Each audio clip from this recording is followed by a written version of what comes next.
În România, 9 români din 10 sunt în starea în care mă aflu și eu acum. De ce? Te întreb de ce. Uite-te în jur. Nu mai înțeles. Nu te înjur. Uite-te în jur. Uite-te în jur. Uite-te în jur. Uite-te în jur. Uite-te în jur. Uite-te în jur. România, trezește-te! Sunt atâtea de făcut și de rătăcit. România, trezește-te! Nimeni nu face nimic și am sărăcit. România, trezește-te! Sunt atâtea de făcut și de rătăcit. România, trezește-te! Nimeni nu face nimic și am sărăcit.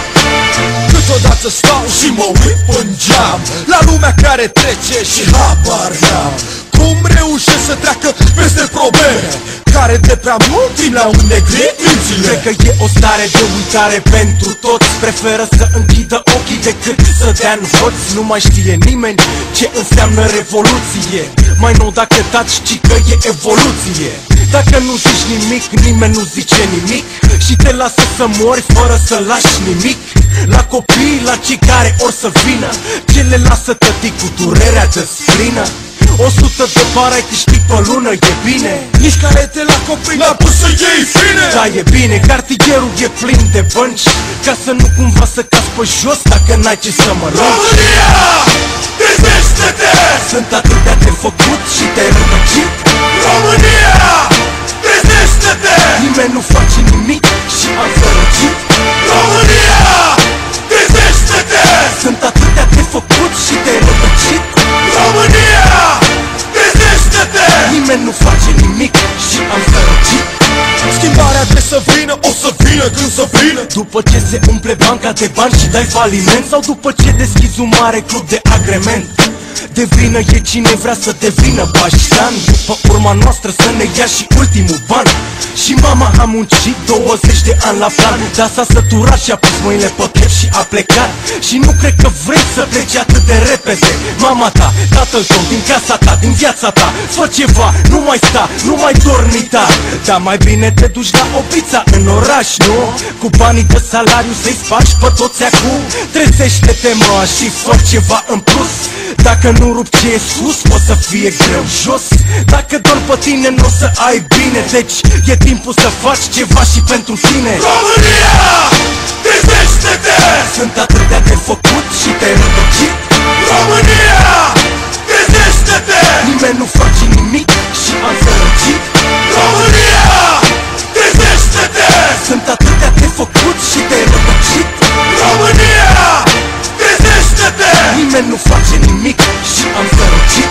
Am un prieten care e mecanic, frate, și muncește ca un rob de la 7 la 7. Când vine acasă nu mai face nimic. De ce? Că după asemenea program îi se duc puterile și vrea familie. Vrea și el să fie bine. Nu-i așa că seamănă cu tine, române, spune.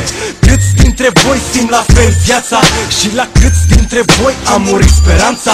Frații voștri care au murit în 89 au murit ca să vă fie bine tot vouă. Dar spune-ne acum unde-i binele promis? Zici că toți românii fac parte din Matrix. Se vede că dormim cu toții și visăm speranțe, în timp ce alții ne iau banii și ne dau chitanțe. Dacă toate astea le văd eu, le vedeți și voi, de ce mai așteptați acum viața de apoi? România, trezește-te! Sunt atâtea de făcut și de rătăcit. România, trezește-te! Nimeni nu face nimic și am sărăcit. România, trezește-te! Sunt atâtea de făcut și de rătăcit. România, trezește-te! Nimeni nu face nimic și am sărăcit. Revin. 9 români din 10 sunt relaxați, pardon, resemnați. A mai rămas un român din 10 să se relaxeze, pardon, resemneze. Dar ar fi și păcat, nu? Treziți-mă.